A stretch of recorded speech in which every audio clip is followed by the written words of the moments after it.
মালদার চাঁচল ২ নম্বর ব্লকের অখিল ভারতীয় আদিবাসী বিকাশ পরিষদের পরিচালনায় চাঁচলের মেঘডুমরা মাঠে অনুষ্ঠিত হলো করম পূজা মিলন মহোৎসব। পূজা অর্চনার পর বিভিন্ন এলাকা থেকে আসা আদিবাসীদের বাজনা নাচ গানের আসর চলে সারা রাত ধরে। করম উৎসবের অনুষ্ঠানে বিশেষ অতিথি হিসেবে উপস্থিত ছিলেন সমাজসেবী তথা জেলা যুবনেতা সৌমিত্র সরকার, মালতীপুরের বিধায়ক আব্দুল রহিম বক্সি, চাঁচল থানার পুলিশ আধিকারিক সমীর সাহা, চাঁচল ২ নম্বর ব্লকের যুবনেতা জয়দেব ঘোষ, সমাজসেবী মৃত্যুঞ্জয় কুণ্ডু, কার্তিক দাস, ধীরেন সুতার, সংগঠনের সভাপতি সন্তোষ ওরাও, সম্পাদক সৌমেন্দ্রনাথ টোপ্পো সহ বিশিষ্ট অতিথিবৃন্দরা। কুর্মী সম্প্রদায়ের সবচেয়ে বড় উৎসব হলো করম পরব। কুর্মী সম্প্রদায়ের সদস্য হরিপদ মাহাতো বলেন, গত 7 দিন ধরে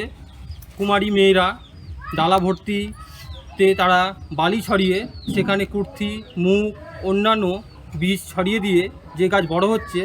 সেখানে তারা পুজো অর্চনা করে আজকের এই পূর্ণিমা তিথিতে তারা করম পরব অর্থাৎ করম রাজার পুজো করছে, যেখানে তারা আজকের দিনে সারাদিন উপোস করে থেকে যাওয়া মাইকে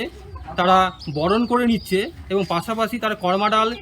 নিয়ে এসে সন্ধ্যাবেলা তারা পূজিত করবে এবং যাওয়া মায়ের কাছে তারা প্রার্থনা করে যে যাতে ফসল ভাদ্র মাসে যে ফসল লাগানো হয়ে গেছে তারপরে যে ফসল উঠবে সেই ফসল যাতে প্রত্যেকের ঘরে ঘরে সুন্দরভাবে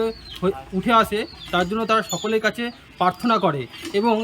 উপবাস করার পরে আজকের দিনের পরে তারা প্রত্যেকে সে যাওয়ার পরবের যে সমস্ত গাছগুলো থাকে সেগুলো তারা সমস্ত নদীর জলে ভাসিয়ে দেয় এবং নিজেদের মধ্যে ভাগাভাগি করে নেয়। এরপর করম ডালটিকে জলে ভাসিয়ে দেওয়া হয়।